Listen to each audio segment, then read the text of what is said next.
অবৈধভাবে জুনিয়রের আন্ডারে কোনো সিনিয়র বিসিএস স্বাস্থ্য কর্মকর্তা আর কাজ করবে না এবং পরবর্তীতে জনসাধারণের স্বাস্থ্য ব্যবস্থা বিঘ্নিত হলে তারাই এটার দায়ভার গ্রহণ করবে, যারা এখনো এই অবৈধ পদায়নগুলা করে রেখেছেন, যেগুলা বিগত সরকারের আমলে অবৈধ ছিল।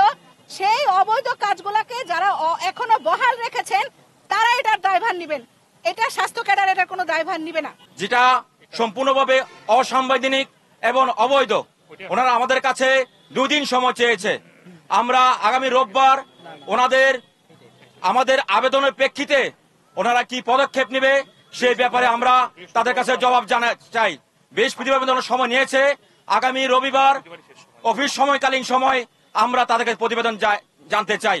এই সমস্ত চেয়ারম্যান এবং মেম্বারগণ কি বুঝে এইরকম এই ফ্যাসিবাদ সরকারের মদতপুষ্ট নিয়োগকে প্রশ্নবিদ্ধ করার জন্য তারা এইরকম একটা প্রমর্জনা বিধিবহি দিয়েছে, আমরা জাতির সামনে আপনাদের সামনে উত্থাপন করলাম।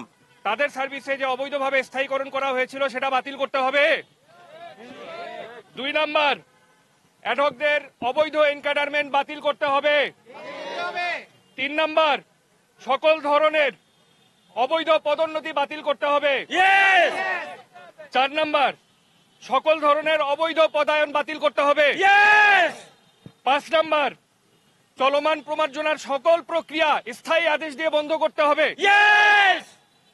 6 নাম্বার, এই সমস্ত অনিয়মের সাথে যারা জড়িত ছিল তাদেরকে কঠিন বিভাগীয় শাস্তির সম্মুখীন করতে হবে।